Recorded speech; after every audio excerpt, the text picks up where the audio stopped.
ওকে, তো nanomaterial characterisation technique অনেক ধরনের টুলস আছে।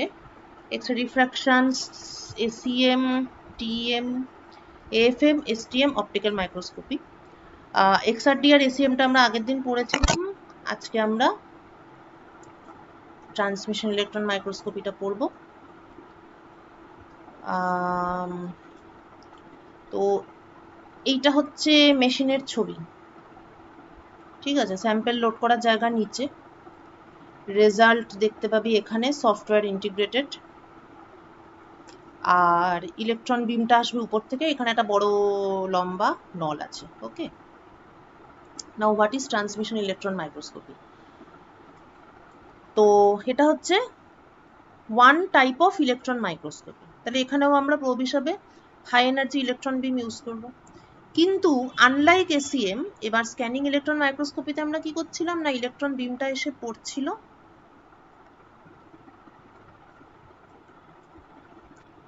ইলেকট্রন বিমটা এসে পড়ছিল, তারপর স্যাম্পেলের মেটেরিয়াল থেকে ও সেকেন্ডারি ইলেকট্রনকে ইজেক্ট করছিল,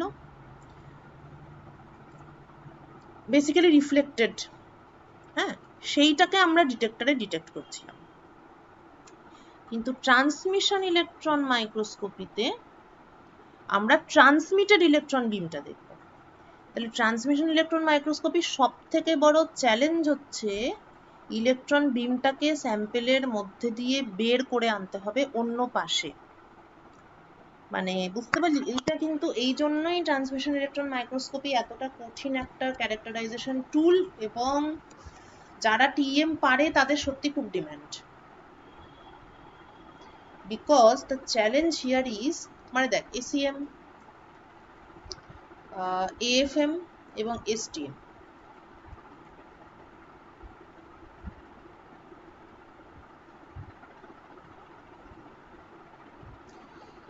এদের ব্যাপারটা কি না, এখানে ইলেকট্রন বিম আসবে এবং সেকেন্ডারি ইলেকট্রন বেরোবে, সেটাই। এএফএম ব্যাপারটা কি না, এখানে একটা ক্যান্টিলিভার থাকবে যেটা কিনা এখানে টাচ করে করে যাবে এবং অ্যাটমিক ফোর্সটাকে সেন্স করে করে ও সারফেসের মরফোলজিটাকে বুঝবে। এখানে প্রিন্সিপালটাকে, এখানে টিপ থাকবে, সারফেস থাকবে, গ্যাপ থাকবে, এই গ্যাপের মধ্যে দিয়ে টানেলিং হবে, টানেল করে ইলেকট্রনগুলো টিপে যাবে বা টিপ থেকে স্যাম্পেলে আসবে। এই তিনটে কেসের কোথাও ইলেকট্রন বিম, মানে এই তিনটে কেসের কোথাও স্যাম্পেলের থিকনেসটা কোনোভাবেই ম্যাটার করছে না। স্যাম্পেল যত খুশি থিক হোক না কেন, all I am doing is with the surface only. আমি যাই করছি সারফেসের সঙ্গে করছি, থিকনেস যেমনই থাকুক তাতে আমার কোনো ইস্যু নেই। কিন্তু ট্রান্সমিশন ইলেকট্রন মাইক্রোস্কোপিতে আমি কি করছি, আমি স্যাম্পেলের উপর ইলেকট্রন বিম ফেলছি, ট্রান্সমিটেড বিমটাকে আমি চেক করছি। তাহলে স্যাম্পেলের থিকনেস এমন লেভেলে থাকতে হবে যাতে electron beam it is able to come out of the other end. তাহলে এখানে অ্যাবজর্পশন হতে পারে, অ্যাবজর্পশনটাকে কমাতে হবে, স্ক্যাটারিং হতে পারে। তাহলে সব কিছুকে কমানোর জন্য আমাকে কি করতে হবে, এক্সট্রিমলি থিন করতে হবে, থিন, একদম এক্সট্রিমলি থিন। সেই থিন স্যাম্পেলকে সফলভাবে প্রিপেয়ার করা উইদাউট ডিস্টার্বিং দ্য ন্যানোস্ট্রাকচার। মনে করো আমি এরকম একটা স্যাম্পেল, তার উপরে আমি এরকম ন্যানোস্ট্রাকচার বানিয়েছি, তাহলে এটাকে তো থিন ভাবে কাটতে হবে, উপরে ন্যানোস্ট্রাকচারকে ডিস্টার্ব না করে। এইটাকে ঠিকভাবে কাটা, মানে বুঝতে পারছিস, অ্যাংস্ট্রম অর্ডারের যে স্ট্রাকচার সেগুলোকে ডিস্টার্ব না করে আমাকে স্যাম্পেলটাকে কাটতে হবে। টিইএম এর sample preparation itself is a huge task. TM করাটা যতটা না কঠিন, স্যাম্পেল প্রিপারেশনটা প্রচন্ড কঠিন। এবং স্যাম্পেল প্রিপারেশনটা তুই যত ভালো করবি তত তুই ভালো ইমেজ পাবি এবং তত তুই কারেক্ট ইনফরমেশন পাবি। তাহলে টিএম এর sample preparation is a big big deal. Okay, so the specimen is, what is it, it is ultra thin.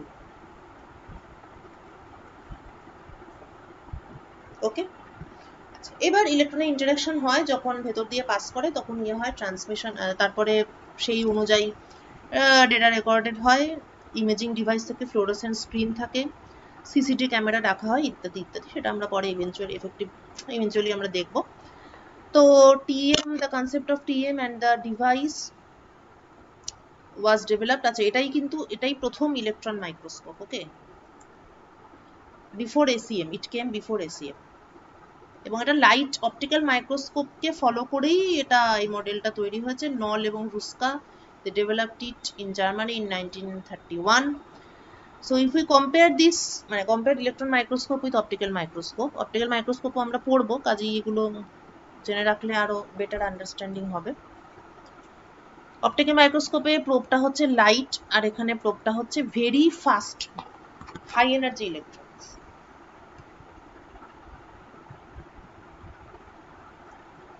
আচ্ছা, অপটিক্যাল মাইক্রোস্কোপে স্পেসিমেন যেটা আমরা ইউজ করছি, এবার ইলেকট্রন মাইক্রোস্কোপের ক্ষেত্রে সেটাকে প্রচন্ড স্পেশালি প্রিপেয়ার করতে হবে, ভ্যাকুয়াম চেম্বারে রাখতে হবে, কেননা লাইট এয়ারের মধ্যে দিয়ে ট্রাভেল করতে পারে কিন্তু electrons can not travel very far in the air. তাহলে ট্রান্সমিশন ইলেকট্রন মানে ইলেকট্রন মাইক্রোস্কোপিতে, কারণ এসিএমএও তোরা দেখেছিস যে ভ্যাকুয়াম দরকার হয়, তো ইলেকট্রন মাইক্রোস্কোপিতে we need vacuum environment. Lenses that makes the specimen seem bigger. Optical মাইক্রোস্কোপে লেন্সের কাজ হলো স্পেসিমেনকে বড় করে দেখানো। ইলেকট্রন মাইক্রোস্কোপে লেন্সের কাজ হলো, মানে ওটাকে বলি লেন্স কিন্তু আসলে ওটা ইলেকট্রোম্যাগনেটিক সিস্টেম যাদের মধ্যে দিয়ে ইলেকট্রন বিম ট্রাভেল করবে। অপটিক্যাল মাইক্রোস্কোপে আমরা magnified image of the specimen দেখতে পাই। ইলেকট্রন মাইক্রোস্কোপে আমরা ইলেকট্রন সিগন্যাল বা বেসিক্যালি কারেন্ট পাই, সেটাকে ফটোগ্রাফে কনভার্ট করি। ওকে, much like a TV screen. Now let us come to the resolution. Optical microscope resolution 200 nanometre R TEM এর resolution 0.2 nanometre.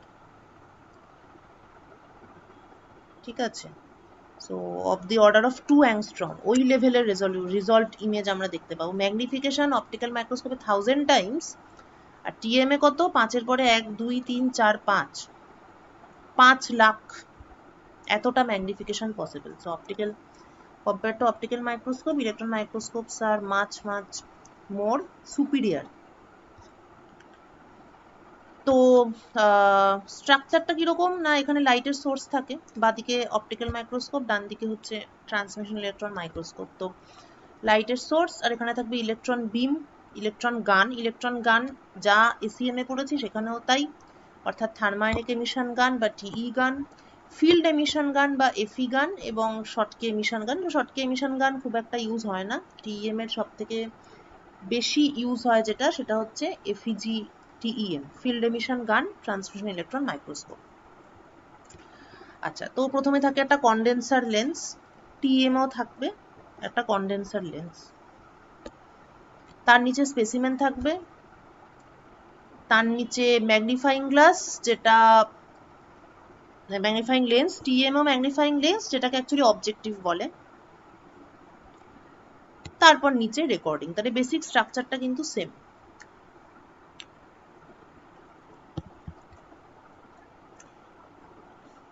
এইবার TM এর আসল কিভাবে মানে ব্যাপারটা হয়, ইলেকট্রনের গতিবিধি। সোর্স থেকে দুটো set of condenser lens to ensure better control over the electron beam. Okay, তাহলে দুটো কন্ডেন্সার লেন্সের মধ্যে দিয়ে ইলেকট্রন বিমটা পাস করলো, তারপর আমরা অ্যাপারচারের মধ্যে দিয়ে একটা ছোট অ্যামাউন্ট অ্যালাউ করলাম। এটা অ্যাপারচারের কন্ট্রোল, অ্যাপারচার শুরু করলে আরো ছোট অ্যামাউন্ট বেরোবে। তারপর স্যাম্পল। এসিএম এর ক্ষেত্রে স্পেসিমেনটা কোথায় ছিল?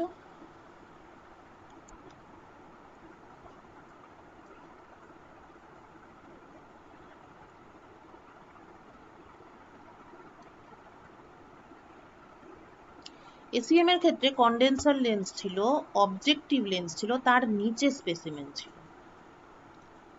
টিএম বা অপটিক্যাল মাইক্রোস্কোপের ক্ষেত্রে কিন্তু কন্ডেন্সার লেন্স, তারপর স্পেসিমেন, তারপর অবজেক্টিভ লেন্স। ওকে, আচ্ছা, স্যাম্পলের মধ্যে দিয়ে পাস করছে জিনিসটা, অবজেক্টিভ লেন্সের উপর এসে পড়ছে, বেরিয়ে এলো বিমটা, অ্যাপারচারের মধ্যে দিয়ে পাস করলো। এরপর সিলেক্টেড এরিয়া অ্যাপারচার, অর্থাৎ এখানে এই অ্যাপারচারটা কন্ট্রোলেবল বা অ্যাডজাস্টেবল। এরপর আরো সেট অফ লেন্সের মধ্যে দিয়ে আমরা এটাকে পাস করাই যাতে ফোকাসিং ভালো হয়, শার্প ইমেজ তৈরি হয়, রেজলিউশন বাড়ে। তাহলে আর সেট অফ এগুলোকে বলা হয় ইন্টারমিডিয়েট লেন্স। ফাইনাল স্টেজে আমার থাকবে প্রজেক্টর লেন্স।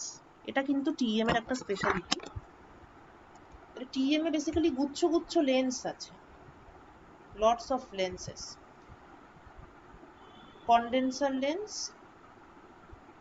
এটা ইয়ের মতোই, এসিএম এর মতোই। অবজেক্টিভ লেন্স, এটাও এসিএম এর মতো, যদিও স্যাম্পেলের পজিশনিংটা এক্ষেত্রে আলাদা। সবার শেষে কি আছে? Projector lens.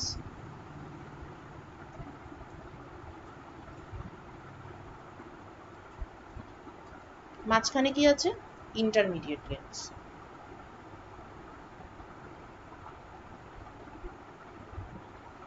ওকে, তারপর সবার শেষে আছে মেন স্ক্রিন, যেটা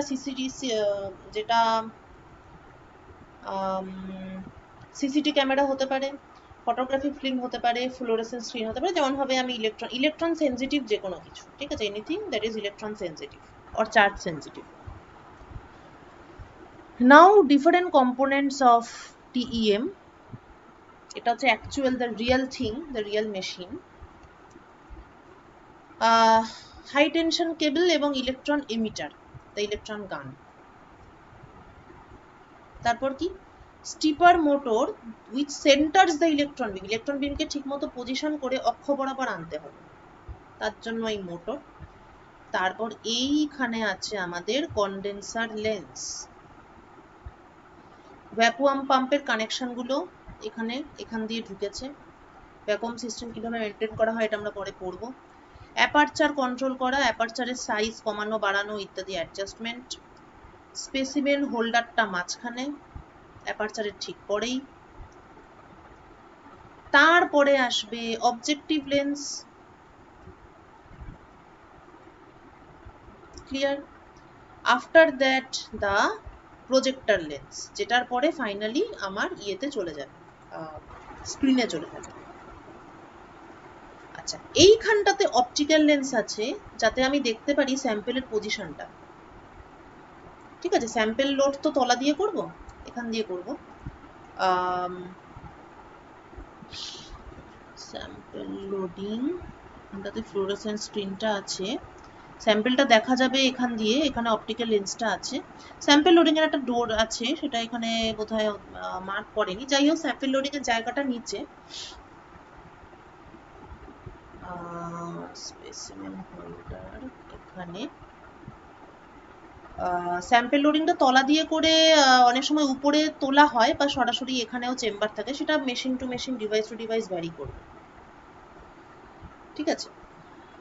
আর ফ্লোরোসেন্স স্ক্রিন এখানে আছে, এখানে ইমেজটা সরাসরি দেখতে পাওয়া যাবে, মানে যে ইমেজটা আমরা পাবো সেটা এখানে অপটিক্যাল লেন্সের মাধ্যমে দেখতে পাওয়া যাবে। আর গনিওমিটার, গনিওমিটার দিয়ে আমি স্যাম্পেল হোল্ডারটাকে বিভিন্ন দিকে মুভ টুভ করাতে পারবো, that is called goniometer. Vacuum and magnification control, এটা হচ্ছে পুরোটাই কন্ট্রোলিং সিস্টেম, যেখানে আমি ফোকাসিং, ইন্টেন্সিটি, ভ্যাকুয়ামের সেট আপ, এগুলো সমস্ত ডিসপ্লে প্যানেলগুলো এইখানে, ঠিক আছে। আচ্ছা, এবার বিভিন্ন ধরনের মডেল অফ টিইএম। আর টিএম এর মডেল যখন স্পেসিফাই করা হয় তখন এই ভোল্টেজটা মেনশন করা হয়। যেমন এখানে যেমনটা কত ভোল্টেজ আছে, 1.3 10 to the power 6, 1.3 mega volt, মানে মেগা ইলেকট্রন ভোল্ট আর কি, ঠিক আছে। এইটা যেমন কি 300 কিলো ইলেকট্রন ভোল্ট। তো এটার মানে কি কিছুই না, যে ইলেকট্রন বিমটা ঢুকছে, যে প্রোব হিসেবে যে ইলেকট্রন বিমটা কাজ করছে, সেটা কতটা ফাস্ট, কতটা হাই এনার্জি। সো যত হাই এনার্জি তত হাই রেজলিউশন, তত বেশি ইনফরমেশন, মোর অ্যাকিউরেট ডেটা। আচ্ছা, এইবার হচ্ছে সেই জিনিস যেটা বলছিলাম বারবার, টিএম এর স্যাম্পল প্রিপারেশন। অনেকগুলো স্টেজ আছে, প্রচুর ডিটেলস, আমি একটু কম্প্যাক্ট করে বলছি। প্রথমত ক্লিনিং, এটা তো থাকবেই, যত ডাস্ট আছে, সিল্ট আছে, যা থাকে, ডেট্রিটাস, মিডিয়া কম্পোনেন্টস, এগুলো সমস্ত কন্টামিনেন্টসকে রিন্স করতে হবে। অনেক রকম সলিউশন আছে, মোস্ট বেশি ইউজড হয় যেটা, সেটা হচ্ছে cacodylic acid buffer at room temperature, acidic solution. তারপর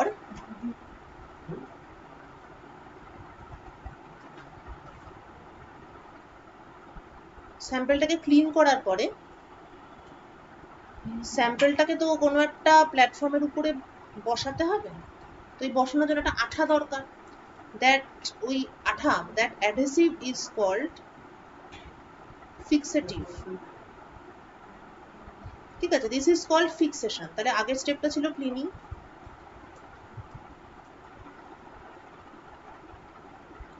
পরের স্টেপটা হচ্ছে ফিক্সেশন। ফিক্সেশন করার জন্য কিছু নির্দিষ্ট মেটেরিয়াল ইউজ করা যায়। অনেক রকমের ফিক্সেটিভস আছে, অ্যালডিহাইড আছে, বুটাডালডিহাইড, অসমিয়াম টেট্রক্সাইড আছে, ট্যানিক অ্যাসিড আছে, থায়োকার্বোহাইড্রোজাইড আছে। তো ওটাকে স্প্রে করে করা যেতে পারে, ইনজেক্ট করে করা যায়, ডিসপার্স করে করা যায়, ভেপারের মধ্যে রেখে করা যায়। So fixatives are chemicals that denature and precipitate cellular macromolecules. Okay, so these are some common fixatives, butadaldehyde and osmium. এরপর এক্সট্রা ফিক্সেটিভ গুলোকে ধুয়ে ফেলতে হবে। এই আমি পরে ফোন করছি, ক্লাসে আছি, পরে ফোন করছি। হ্যাঁ,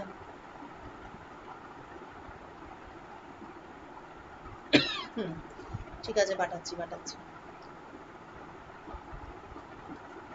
ওকে, হ্যাঁ, পাঠাচ্ছি আমি।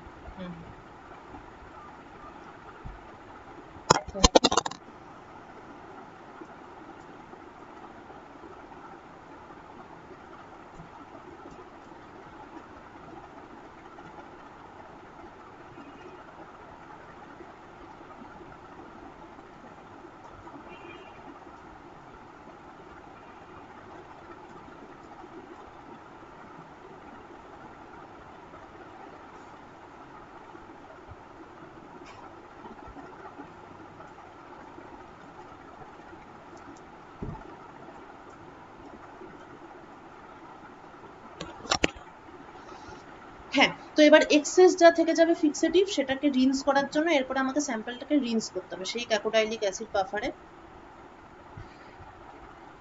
এরপর টিএমএ আমরা কিন্তু সবসময় টপ সারফেস দেখি, মানে টিএমএ আমরা সবসময় মানে পুরো মেটেরিয়ালটাকেই দেখি না। টিএমএ আমরা অনেক সময় স্যাম্পলের ক্রস সেকশনও দেখি, যেটাকে বলা হয় ক্রস সেকশনাল টিইএ। তো সেটার জন্য আমাকে তাহলে একটা স্যাম্পল যদি এরকম থাকে, তাহলে একটা স্যাম্পলকে এই বরাবর ঘ্যাঁচ করে কেটে দিতে হবে। প্লাস যদি আমি ক্রস সেকশন নাও দেখি, আমি মেটেরিয়ালটাই দেখতে চাইছি, স্টাডি করতে চাইছি, তাহলেও আমাকে স্যাম্পলটাকে থিনিং করতেই হবে, কেননা টিএমএ আমার দরকার আলট্রা থিন স্যাম্পল। থিকনেসটা আমাকে অনেক কমিয়ে আনতে হবে। কি করতে হবে? সেমি থিন সেকশন 0.5 মাইক্রন, এই লেভেলে আমাকে নামিয়ে আনতে হবে। তারপরে আমাকে আলট্রা থিন করতে হবে 70 ন্যানোমিটার। তাহলে এই রেঞ্জের থিকনেস হলে তবেই কিন্তু transmission electron microscopy will work, otherwise it will not work.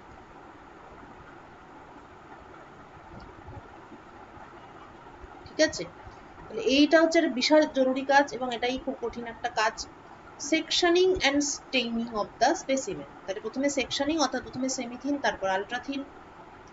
সেমিথিন slice করাকে বলে মাইক্রোটমি, আলট্রাথিন স্লাইস করাকে বলে আলট্রা মাইক্রোটমি। তাহলে ফাইনাল স্টেজে এটা হয়ে যাবে 70 ন্যানোমিটার। আলট্রা মাইক্রোটমি করার আগে প্রথমে যখন সেমিথিন স্যাম্পল আমি করলাম, তারপর সেটাকে কালারিং করতে হয়। ঠিক আছে, স্টেন করতে হয়, এটাকে স্টেনিং বলে। স্টেন করতে হবে, জেনারেলি যে কেমিক্যালটা ইউজ করা হয় সেটা হচ্ছে টলুইডাইন blue. for 1 minute on a hot plate. এইটা কেন আমি কালারিংটা করব? যাতে যখন আমি আলট্রা থিন মানে আলট্রা মাইক্রোটোমিটা যখন আমি করব, তখন ওই রেজিন ব্লকের মধ্যে স্যাম্পেলটাকে যাতে আমি খুঁজে পাই। মানে রেজিন ব্লক মানে হচ্ছে এই যে আমি তার আগে এইসব করলাম, ফিক্সেটিভ আমি অ্যাড করলাম, ঠিক আছে? মানে দেখ, ব্যাপারটা হচ্ছে স্যাম্পেলটাকে তুমি কেটে কুটে পাতলা করে ফেলবো, পাতলা স্যাম্পেল তো ভেঙে যাবে। মানে আমি ফাইনাল স্টেজে পৌঁছানোর আগে পাতলা স্যাম্পেল যদি ভেঙে যায়, তাই কাটিং এর আগে আমাকে ফিক্সেটিভের মধ্যে মানে রেজিন ব্লকের মধ্যে ব্যাপারটাকে ঢুকিয়ে নিতে হবে। ওটা সর্ট অফ অ্যাডহেসিভ, মানে ফিক্সেটিভের একটা ব্লকের মধ্যে ওটাকে ঢুকিয়ে তারপর আমাকে কাটিং করতে হবে। তাহলে কি হলো, ফিক্সেটিভের সঙ্গে আমার পাতলা লেয়ারটা অ্যাটাচ হয়ে থাকবে। পরে আমাকে ফিক্সেটিভটাও সরাতে হবে, সেটা পরের কাজ। তাহলে প্রথমে রেজিনের একটা ব্লকের মধ্যে আমি স্যাম্পেলটাকে ঢুকিয়ে নিলাম, তারপরে আমি স্যাম্পেলটাকে কাট করছি। স্যাম্পেলটাকে তো খুঁজে পেতে হবে, মানে আমি যদি মাইক্রোটমি করে পাতলা করে নিই, তারপর তো আমি হয়তো স্যাম্পেলটাকে খুঁজেই পেলাম না। তাই মাইক্রোটমি করে পাতলা করে তারপর কালারিং করে করতে হবে, যাতে আইডেন্টিফাই করতে পারি। কালারিং এর পর আমাকে আলট্রা মাইক্রোটমি করতে হবে। আলট্রা মাইক্রোটমি করার পর আমি 70 থেকে 90 ন্যানোমিটারের সেকশনস পেলাম। তারপর সেটাকে আবার কালারিং করতে হবে, যাতে আমি আবার খুঁজে পাই। এই স্টেনিং করা হয় ইউরানিল অ্যাসিটেট দিয়ে, ফলোড বাই লেড সাইট্রেট। তাহলে এই তিনটে কম্পোনেন্ট ইম্পর্টেন্ট, টলুইডাইন ব্লু, ইউরানিল অ্যাসিটেট এবং লেড সাইট্রেট। এই স্টেনিংটা খুব important. Why? In order to find out the sample. তারপর ওই যে পাতলা স্যাম্পল, সেটাকে বসাতে হবে একটা গ্রিডের উপর, which is called TEM grid. এই গ্রিড মেটালের হয়, ঠিক আছে? এটার মধ্যে দিয়েই, এটার উপরেই স্যাম্পেলটা থাকবে, ওই পাতলা লেয়ারটা, এবং ইলেকট্রনগুলো পাস টাস করে এটার মধ্যে দিয়ে বেরিয়ে যাবে। সেই গ্রিডটাকে সিল্ড চেম্বারের মধ্যে বসিয়ে দেওয়া হয় এবং তারপরে বাকি প্রসিডিওর। তো ব্যাপারটা কি হয়, কিরকম ভাবে গ্রিডের উপর আমরা বসাই, এটাকে বলা হয় টেম গ্রিড স্টেইনিং, ঠিক আছে? প্রথমে এটা হচ্ছে আমার গ্রিডের উপর আমি একটা কোটিং ফেললাম, যাতে আমার মেটেরিয়ালটা আটকায়, যে পার্টিকেলগুলোকে দেখতে চাই সেই পার্টিকেলগুলো যাতে আটকায়। তাই ফর্মভার দিয়ে আমি কোট করলাম। ফর্মভার একটা কেমিক্যাল। আচ্ছা, ফর্মভার দিয়ে কোট করার পরে পার্টিকেলগুলোকে আমি বসিয়ে দিলাম, ওটা আঠার মতন আটকে গেল। ওই আলট্রাথিন যে লেয়ারটা আছে, ওই লেয়ারটাই সাপোজ আমি এর মধ্যে বসিয়ে দিলাম। এরপর সেটাকে স্টেইনিং করতে হবে। কি ধরনের স্টেন? একটা সলিউশন যেটা ইলেকট্রন ডেন্স, এবং এক্সট্রা স্টেনগুলোকে আমি উপর থেকে ধুয়ে তুলে দেব। এতে কি হলো, এই যে স্টেনটা ছিল ইলেকট্রন ডেন্স স্টেন সলিউশন, সেই সলিউশনগুলো পার্টিকেলের চারপাশে বেশি পরিমাণে থাকবে, ফলে পার্টিকেলগুলো ভালোভাবে,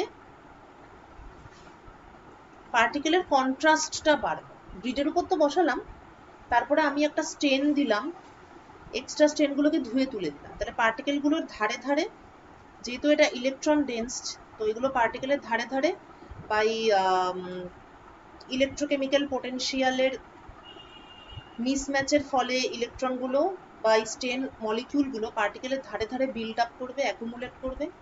এই অবস্থায় পার্টিকেলগুলো মানে বেশি প্রমিনেন্ট হবে।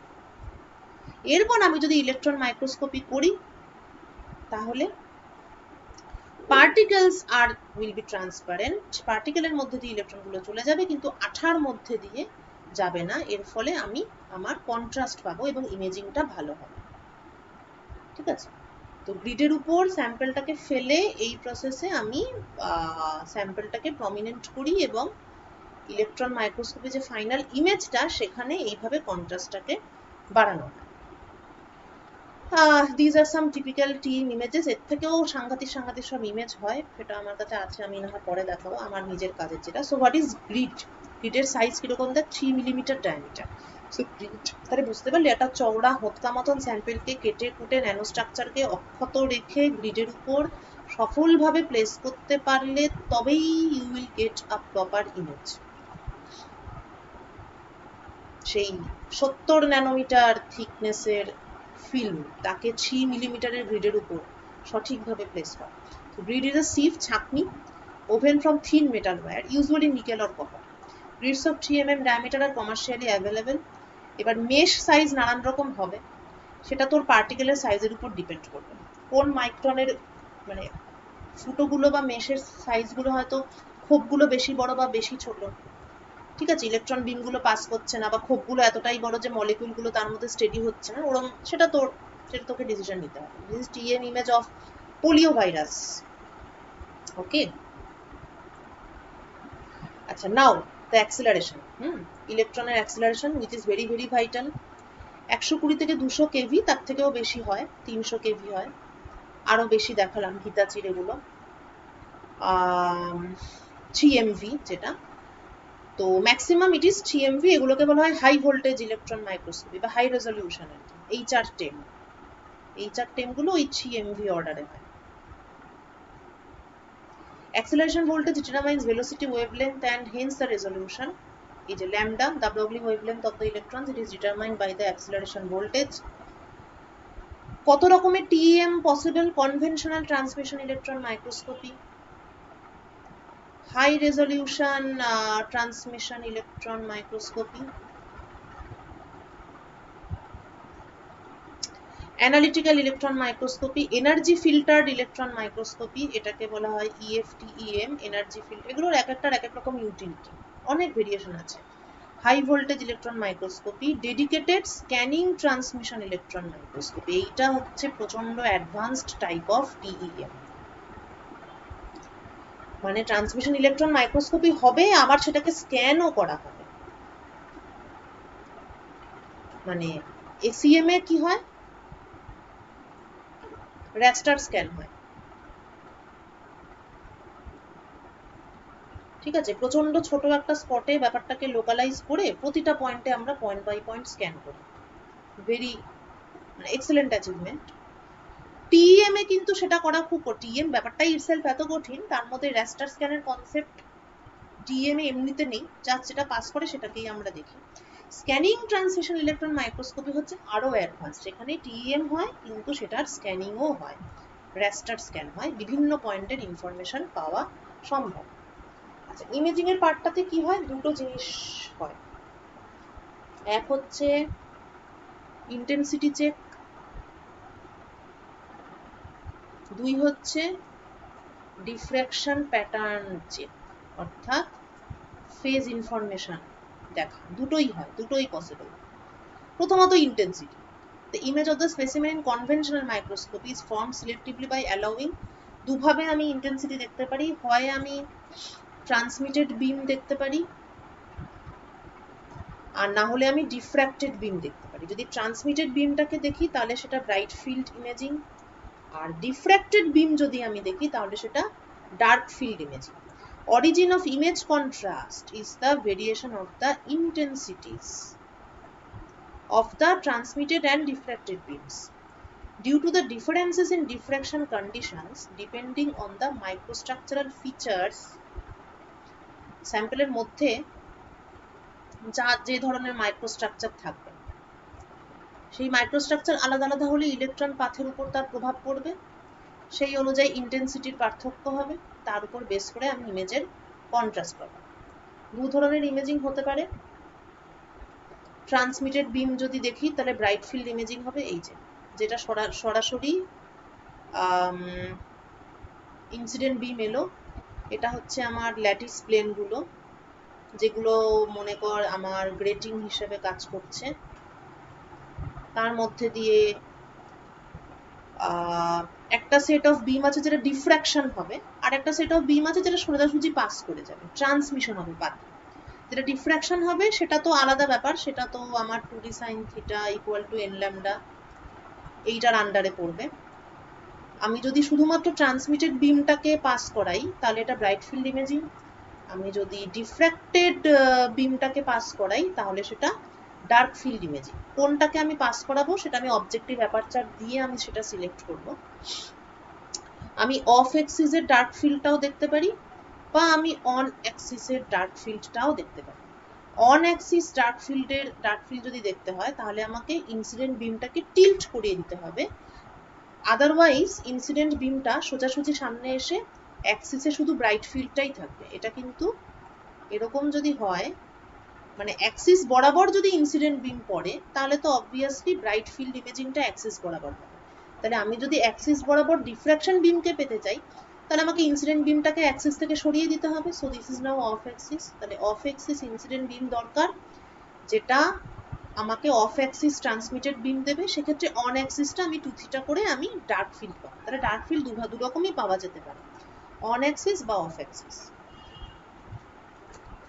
এরপর নেক্সট কি, ডিফ্র্যাকশন। তাহলে এটা কি ইন্টেন্সিটি দেখছিলাম, এখন ডিফ্র্যাকশন। তো ডিফ্র্যাকশন নতুন করে কিছু বলা নেই, মূল বেসিক প্রিন্সিপালটা একই। ইলেকট্রনের de Broglie ওয়েভলেংথের উপর তো পুরো ব্যাপারটাই ডিপেন্ড করবে। গান সম্পর্কে তোরা আগেই পড়েছিস, টাংস্টেন আর ল্যাপসিক্স, এগুলো তোরা পরিচিত। সেই একই সিস্টেম, ক্যাথোড অ্যানোড আর মাঝখানে ওয়েনেল্ট ইলেকট্রোড। আচ্ছা, ডিটেক্টর হিসেবে ফ্লোরোসেন্ট স্ক্রিন থাকতে পারে। স্ক্রিনটাকে কোট করা হয় উইথ আ ম্যাটেরিয়াল যাতে আমি ভিজিবল রেঞ্জের সিনটিলেশন পাই, তার জন্য জিঙ্ক সালফাইড। এছাড়া সিসিটি ক্যামেরা ইউজ করা হয় এখন। নেক্সট হচ্ছে ভ্যাকুয়াম সিস্টেম রিকোয়ারমেন্ট। অবশ্যই ভ্যাকুয়াম সিস্টেম দরকার। 10⁻⁻⁴ টর এই লেভেলের ভ্যাকুয়াম দরকার।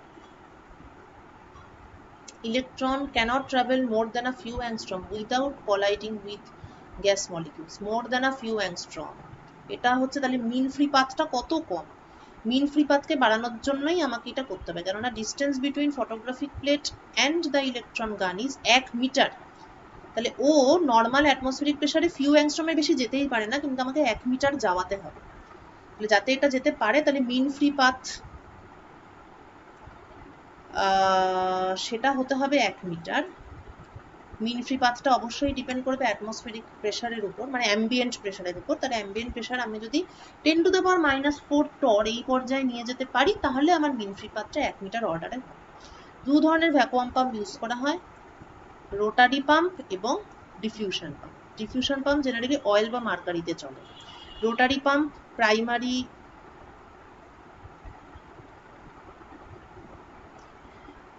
ভ্যাকুয়ামের জন্য আগেই বলেছি সমস্ত পাম্পেরই একটা ওয়ার্কিং রেঞ্জ থাকে। অ্যাটমসফেরিক প্রেসার থেকে একেবারে আল্ট্রা হাই ভ্যাকুয়ামে চলে গেলাম, এরকম কোনো সিঙ্গেল স্টেজ পাম্প পাওয়া যায় না। হয় অ্যাটমসফেরিক থেকে একটু কম অবধি যেতে পারবে বা একটু কম থেকে আরো কম অবধি যেতে পারবে। তো অ্যাটমসফেরিক প্রেসার থেকে হয়তো হাই ভ্যাকুয়ামে যেতে পারলো রোটারি পাম্পের সাহায্যে। হাই ভ্যাকুয়াম থেকে ইউএইচভিতে যাওয়ার জন্য আমি ডিফিউশন পাম্প ইউজ করব। আরো ফাইন টিউনিং এর জন্য আরো পাম্প আছে, টিএসপি টাইটানিয়াম সাবলিমেশন পাম্প, যেটা এমবিএ এসটিএম সিস্টেমে থাকে।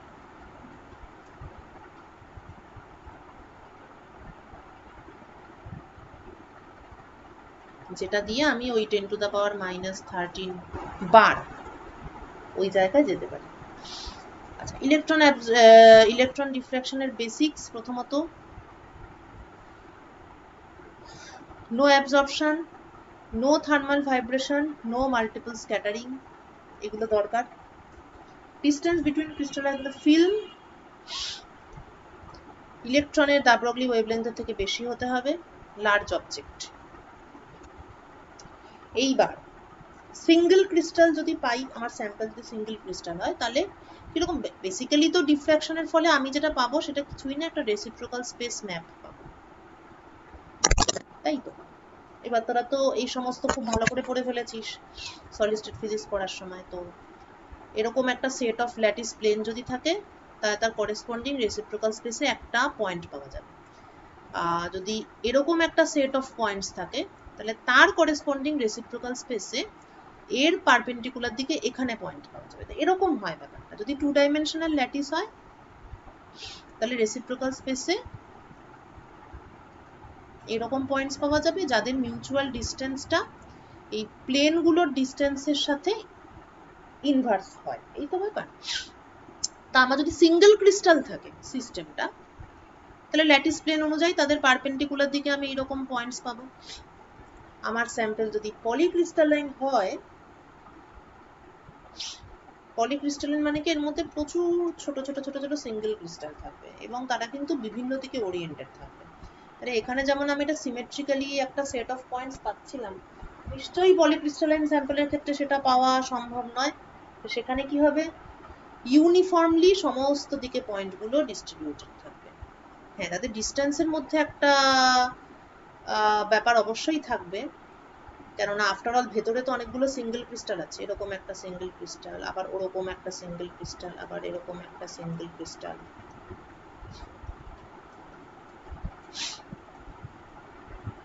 এইসব। এই গ্যাপটা তো ফিক্সড, তাহলে পয়েন্টের গ্যাপিং এর মধ্যে একটা কনসিস্টেন্সি থাকবে, যেমন এখানে দেখতে পাওয়া যাচ্ছে। কিন্তু পয়েন্টের ডিরেকশনের মধ্যে কোনো কনসিস্টেন্সি নেই, সমস্ত ডিরেকশনে পয়েন্টগুলো equally distributed. So one cannot determine the orientation of a polycrystal, যেটা এখানে সম্ভব। এখানে ওরিয়েন্টেশন বের করা সম্ভব, সেটা আমরা একটু পরেই দেখব। এই যে এই রকম ইমেজ তুই পাবি টিইডি বা ট্রান্সমিশন ইলেকট্রন ডিফ্রাকশনে, এগুলোকে বলা হয় টিইডি প্যাটার্ন।